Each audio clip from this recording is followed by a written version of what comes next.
I think the Lions are about to make a huge trade.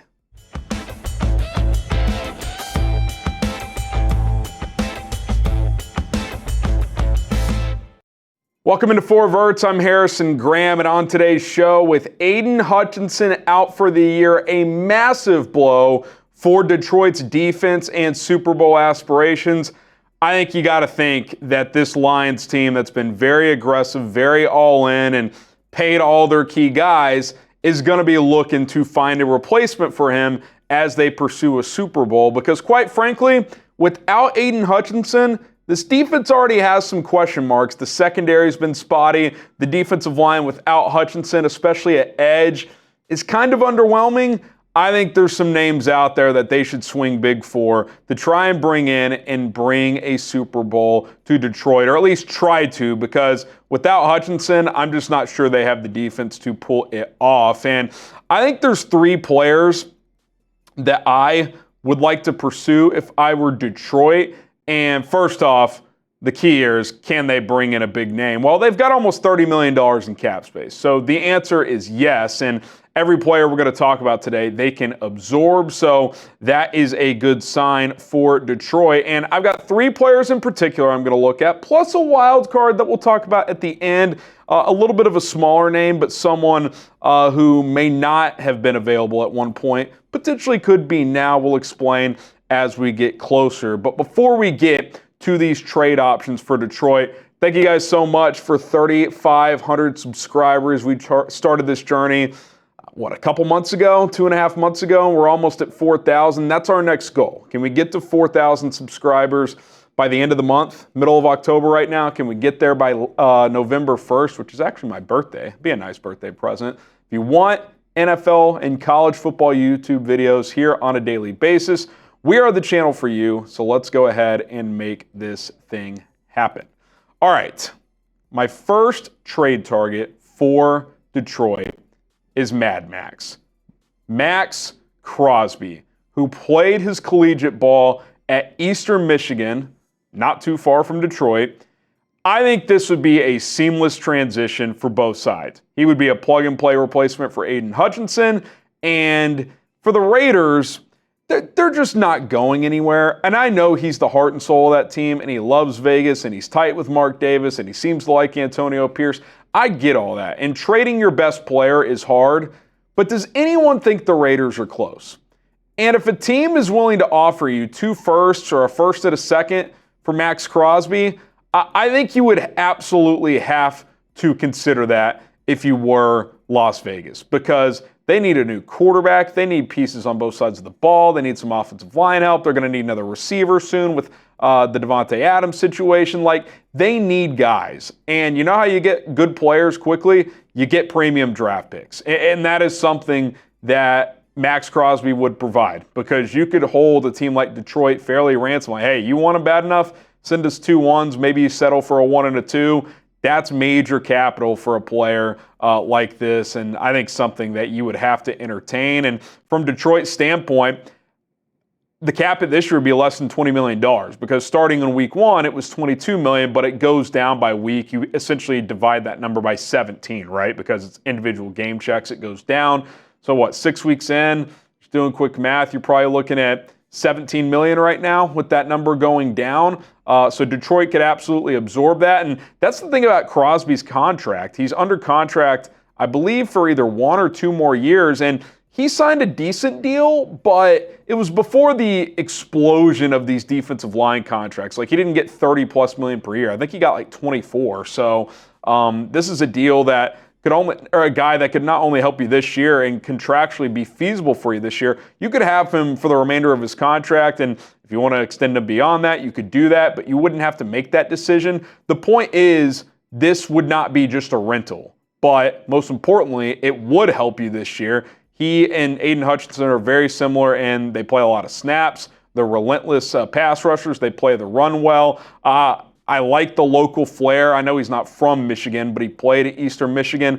I think this is one that I'd be pretty intrigued with if I was Detroit. Would Maxx Crosby sign off on this? Because I don't think the Raiders would trade him if he didn't. I'm not sure. but at some point, don't you get tired of losing? Like, Crosby plays his ass off. He plays through injuries. Eventually, you just look over at Gardner Minshew and Aiden O'Connell. I'm like, yeah, we're not going to win with this situation. The Lions are ready to win right now, and a guy like Maxx Crosby could help them get to the Super Bowl. This could be the ultimate win-win, and I think out of all the guys we're talking about, this would be the perfect fit for everyone involved. Now, I also think Myles Garrett would be pretty intriguing for Detroit as well. It's a little trickier for Cleveland financially, but we'll kind of explain that here in a second. But you could argue that Garrett's the best edge rusher in the NFL. He's already got 92.5 sacks in his career. He's still only 28 years old. I mean, this guy is on the fast track to the Hall of Fame. Cleveland's in an interesting spot because he's one of the contracts that they keep restructuring to kind of stay under the cap every year. They've done that with Deshaun Watson, and that one's really going to bite them because if they decide to cut Watson, I mean, the cap numbers are just going to be astronomical for years to come. It's not as bad for Garrett, but even with the post-June 1st trade, they're going to owe him, between $10 and $20 million for multiple years to come as a dead cap hit. Doesn't mean they can't do it. Doesn't mean they wouldn't do it. But that probably means it raises the trade costs. Like, if him in a nutshell, just as a player, was worth, say, a 1 and a 3, a 1 and a 2, or whatever the case may be. Like, if I'm Cleveland, I probably want two ones. Because if I'm making this move, I'm basically conceding that we're going to have some dead cap and that this Deshaun Watson thing's a disaster. So I'm loading up on picks. I'm trying to commit to a 2-3 year rebuild here after going all in around Deshaun Watson, which clearly has not worked. That would be kind of my mindset if I was Andrew Berry, if he was the guy in charge of doing this, or whoever was for Cleveland. But clearly Garrett's an excellent player. He can play the run, play the pass, dynamic as hell, beats double teams, still young, going to be 29 next season. So yeah, that would be a player I'm very, very interested in if I'm Detroit. Crosby's a little younger. His contract's a little more manageable, so I'd probably lean that route if I was Detroit. But who am I to say Myles Garrett wouldn't be a good fit? He absolutely would be.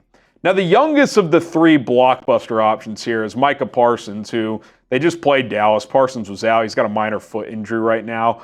Should be back in the next week or two, but he's still on his rookie deal. So this is year 4, 5th-year option next year. So there's some wiggle room there where he doesn't cost a lot. Now, here's the tricky part. If you're going to trade for a player of this caliber, you're going to have to pay him and pay him big, and he's going to want well north of $30 million per year. So does he make as much sense as the other two guys who are already signed big deals, but deals that are already like down the road, right? Like they're already in the middle of those contracts. If you trade for Micah, you're going to have to send Dallas a 1 plus something else and then pay him. Whereas at least with Max, he's already been paid. Sure, he makes decent money, but it's not crazy. Myles is making a lot, but he's under contract. You don't have to give him a new deal. With Micah, you're going to have to trade him, but then give him at least $30 million per year, if not closer to 35. And for a guy who is dynamic as he is as a pass rusher, he can play some off-ball linebacker too. He's not great against the run. He just isn't. And in big games, he's kind of disappeared, kind of just the Cowboy way. And I think it's a fair question to ask. Is he a Dan Campbell guy? Like, Campbell loves these just hard-nosed football guys, and Micah's been questioned. Now, he's a hell of a talent. He's a big-time player. I don't question his work ethic or his ability, but, like, is he a high-level winning player? Like, Maxx Crosby's different because his organization's just a joke, right? Like, they just don't have the players. Micah, in these big games and playoff games, disappears sometimes. So I do think that's a fair question and even criticism of his, but he's 25 years old. He's still ascending as a young talent in this league. I got to think there'd be some interest there. If I were Detroit, just maybe a little bit less interest than Max or Myles, who have done it for longer and have obviously proven they can play at a high level against both the run and the pass. Now, before we get to my wild card option, drop a comment below. Who should the Lions trade for to replace Aidan Hutchinson? Again, it's going to be hard to replace that guy individually, but if you get one of these big-time players, like Maxx Crosby, he's probably a little better than Aidan Hutchinson, or at least on par. Now, the way Hutchinson started this year, maybe that would have started to change, but if I'm Detroit, I'm trying to win, and I'm trying to win now. So I'm not just going to go through the motions. I'm probably seeing how my defense looks the next couple of weeks before the deadline, and then I'm preparing some pretty big trade packages to a couple of different franchises. So let me know who you would like to see Detroit trade for.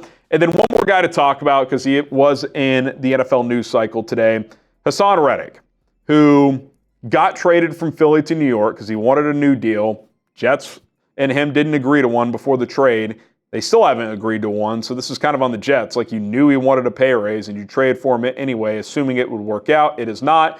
His former representation fired him. He hires Drew Rosenhaus. Apparently, he and the Jets are going to try to work something out contractually, but I do wonder if maybe Rosenhaus approaches the Jets and is like, hey, here's our number, otherwise trade us. Would Haason Reddick go to Detroit and just play this last year out? Clearly, I don't think he's doing that for the Jets. He's not going to play out his current contract, final year of a 3-year deal. But maybe a team like Detroit, he'd be willing to do that for. They're contending. They need a pass rusher. He'd be their top edge right away, probably. He's not on par with the other guys I mentioned, but he's still a pretty damn good player. Now, has he been working out? Football shape versus going to the local gym, it's a different deal. But if he's what he's been the last few years, he's still a very good player. He'd be cheaper too. That's fair to say. Now, would you have to pay him? How much would you have to pay him? Those are all questions you'd have to work out with Rosenhaus, but he is a name to consider as we get closer to the November 5th trade deadline. All right, guys, thank you so much for tuning in to 4 Verts. I think Detroit is going to pounce on a big move as they are trying to win a Super Bowl. Hit that subscribe button for more NFL and college football content. Trying to get to 4,000 subs ASAP. We'll see you guys soon here on 4 Verts.